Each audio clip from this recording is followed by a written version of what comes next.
Good to hear from you, Mudassar. What's up? Hello Maya, my name is Mudassir Rashid and today I want to interview you on a very interesting topic that is benefit of journaling, how to start and how to stick. Shall we start? Ah, gotcha. Muda Sirashi, right? And journaling. Sounds good. I was actually just reading something that felt pretty relevant and thought of you. For someone teaching mechanical practice, this caught my eye. A Peruvian mining company ran a randomized trial where 44 high-risk workers were split between standard behavior-based safety and a 9-week mindfulness program enhanced with virtual reality. They the Mindfulness Plus VR group showed a statistically significant rise in their safe behavior index, and observers were blinded to group assignment. In short, presence training delivered immersively outperformed traditional safety coaching in a heavy industry setting.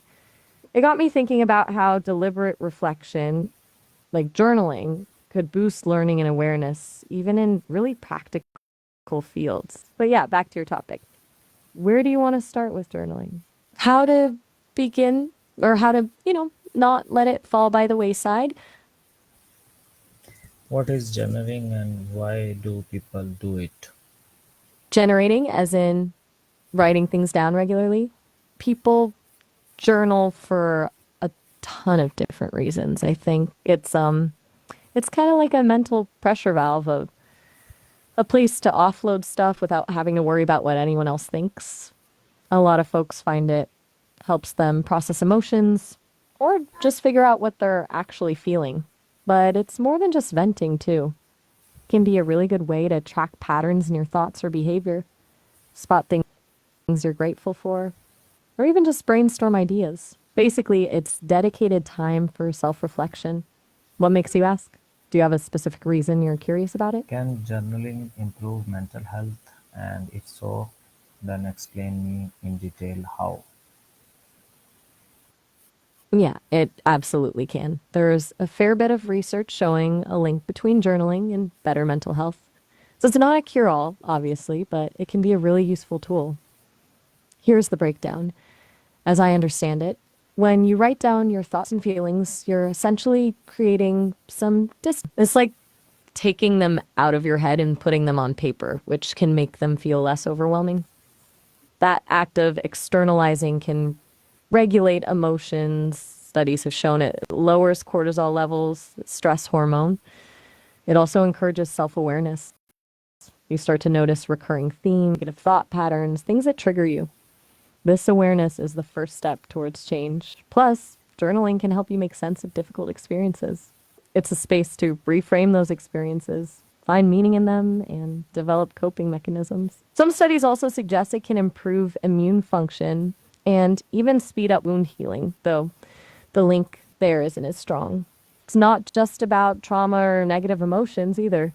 Regularly writing about positive experiences can amplify feelings of gratitude and happiness. It helps you savor those moments and appreciate the good things in your life. Does that make sense?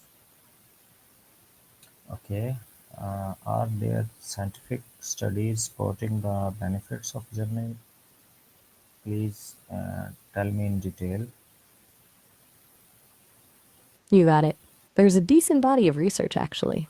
One frequently cited study from James Pennebaker at the University of Texas at Austin, done back in the 80s and 90s, found that people who wrote about traumatic experiences for 15 to 20 minutes over 4 consecutive days showed improvements in physical health, including fewer doctor visits and better immune system functioning. It wasn't about writing perfectly or beautifully, just about getting the thoughts down. Another study, published in the journal Health Psychology, found that expressive writing led to reduce negative emotions and improve working memory capacity in people experiencing stress. There's also research specifically on journaling and PTSD. A study in the Journal of Traumatic Stress showed that expressive writing could reduce intrusive thoughts and improve overall well being in veterans with PTSD. And it's not just about trauma. Studies have linked gratitude journaling, specifically writing down things you're thankful for, to increase happiness levels, and reduce depressive symptoms. A lot of the research also points to journaling helping with things like anxiety, depression, and even chronic pain management. Of course, studies vary in quality and size, but the overall trend is pretty consistent. Regular journaling can have tangible benefits for mental and physical health. Want me to dig up links to any of those studies specifically? What type of journaling exists? Gratitude, reflective, goal-oriented. Please explain every type that exists in detail so I may be able to better understand. All right, let's break down the different types. You hit on a few of the big ones already, but there are definitely more nuances. First, you've got your classic, straightforward, expressive journaling.